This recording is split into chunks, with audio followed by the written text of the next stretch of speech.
Guys welcome to our YouTube channel. आज हम BEd first semester का जो CC1 है, जिसका नाम है childhood and growing up, Hindi में बाल्यावस्था एवं बाल विकास के कुछ इंपॉर्टेंट क्वेश्चंस है जिनके आंसर्स हमको असाइनमेंट में लिखने के लिए दिए गए हैं। काफ़ी सारे फ्रेंड्स के मैसेजेस आ रहे थे कि इसका आंसर मिल गया हो तो सेंड करना, उसका आंसर मिल गया हो तो सेंड करना। तो मैंने जो है असाइनमेंट आज ही लिखना स्टार्ट किया है। आज से ही मैंने स्टार्ट किया है और अभी मैंने क्वेश्चन 1 जो है CC1 का, उसका आंसर लिखा है। अभी तो मेरी बॉर्डर्स भी नहीं कंप्लीट हुई है, फिर भी मैंने सोचा कि एक आध आंसर तो लिखूं। CC1 का हमारा फर्स्ट क्वेश्चन है, मानवतावादी मनोविश्लेषणात्मक विकासात्मक सिद्धांत की विस्तृत व्याख्या कीजिए, जिसको कि हम इंग्लिश में ह्यूमनिस्टिक साइको एनालिटिक थ्योरी और विकासात्मक सिद्धांत को डेवलपमेंटल थ्योरी बोलते हैं।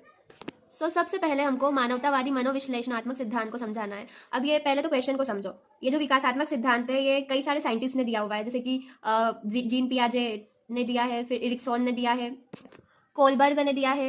तो यहाँ पर पर्टिकुलर साइंटिस्ट का नाम मेंशन नहीं है कि कौन से साइंटिस्ट का हमको विकासात्मक सिद्धांत समझाना है। तो हमको जो है चारों साइंटिस्ट के विकासात्मक सिद्धांतों को समझाना है, भले ही थोड़ा शॉर्ट में। तो किसी ने ये गलती मत करना कि एक दो साइंटिस्ट के विकासात्मक सिद्धांत को समझा दिया, ठीक है। तो हम स्टार्ट करते हैं मानवतावादी मनोविश्लेषणात्मक सिद्धांत, ह्यूमनिस्टिक साइको एनालिटिक थ्योरी। मानवतावादी मनोविश्लेषणात्मक सिद्धांत मानवतावादी दृष्टिकोण और पारंपरिक मनोविश्लेषण को मिलाता है, जो व्यक्ति के आत्मविकास, आत्म साक्षात्कार और सकारात्मक मानवीय मूल्यों को महत्व देता है। इसमें व्यक्ति के अवचेतन विचारों और इच्छाओं को समझने के साथ साथ उसके आंतरिक गुणों पर भी ध्यान दिया जाता है। यह सिद्धांत शिक्षा में व्यक्ति की स्वतंत्रता और आत्मनिर्भरता को बढ़ावा देता है। इस सिद्धांत के मुख्य बिंदु निम्नलिखित है। फर्स्ट है आत्म साक्षात्कार, सेल्फ एक्चुअलाइजेशन। मनुष्य का अंतिम उद्देश्य आत्म साक्षात्कार होता है, जो उसकी पूरी क्षमता को प्राप्त करने की प्रक्रिया है। अब्राहम मैस्लो ने इसे अपने आवश्यक क्रम के उच्चतम स्तर पर रखा है। फिर सेकंड है स्वतंत्र इच्छा, फ्री विल। व्यक्ति अपने जीवन के निर्णयों के लिए स्वतंत्र होता है। यह सिद्धांत मानता है कि मनुष्य अवचेतन के बजाय अपनी चेतना शक्ति से निर्णय लेता है।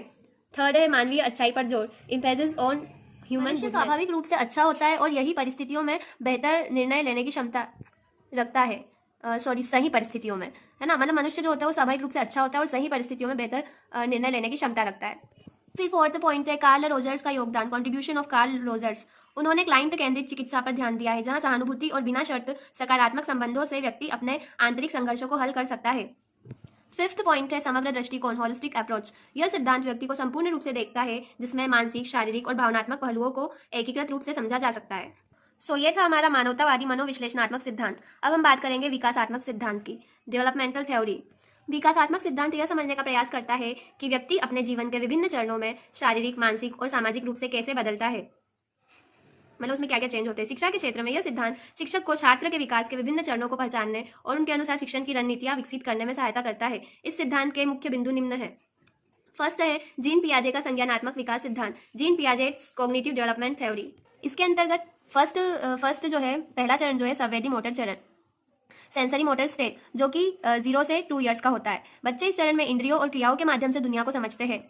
मतलब इसमें जो 5 सेंसेस जो होते हैं, जैसे टंग, स्किन, इनकी हेल्प से जो है बच्चा दुनिया को समझने की मतलब दुनिया को समझता है, दुनिया को समझने की कोशिश करता है। फिर सेकेंड है पूर्व संक्रियात्मक चरण, जो होता है 2 से 7 वर्ष का, इंग्लिश में प्री ऑपरेशनल स्टेज। इस चरण में बच्चे भाषा और प्रतीकों का उपयोग करना शुरू करते हैं, लेकिन उनकी सोच सीमित होती है।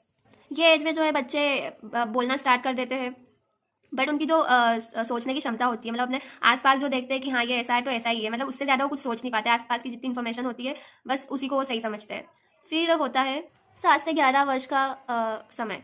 तो ये जो है तीसरा चरण आता है इसके अंतर्गत, ठोस संक्रियात्मक चरण, कॉन्क्रीट ऑपरेशनल स्टेज। बच्चे तर्कशील हो जाते हैं और ठोस वस्तुओं के बारे में सोच सकते हैं। फिर आता है औपचारिक संक्रियात्मक चरण 11, जिसमें कि 11 वर्ष से अधिक आयु के बच्चे होते हैं, फॉर्मल ऑपरेशनल स्टेज। इसमें जो है बच्चे अमूर्त और तार्किक रूप से सोचने में सक्षम हो जाते हैं।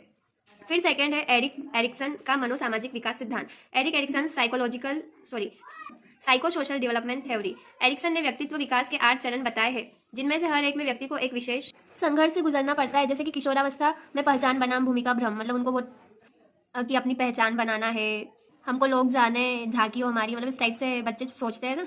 फिर आता है थर्ड लेव व्यगोत्स्की का सामाजिक सांस्कृतिक सिद्धांत, लेव व्यगोत्स्की सोशल कल्चरल थ्योरी। व्यगोत्स्की के अनुसार बच्चे का विकास उसके सामाजिक और सांस्कृतिक वातावरण पर निर्भर करता है। उनकी भाषा और दूसरों के साथ बातचीत का प्रभाव उनके सीखने और विकास पर पड़ता है।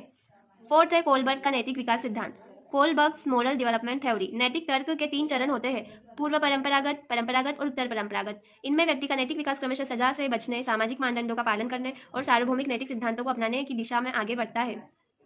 फिर शिक्षा में उपयोग, एप्लीकेशन इन एजुकेशन।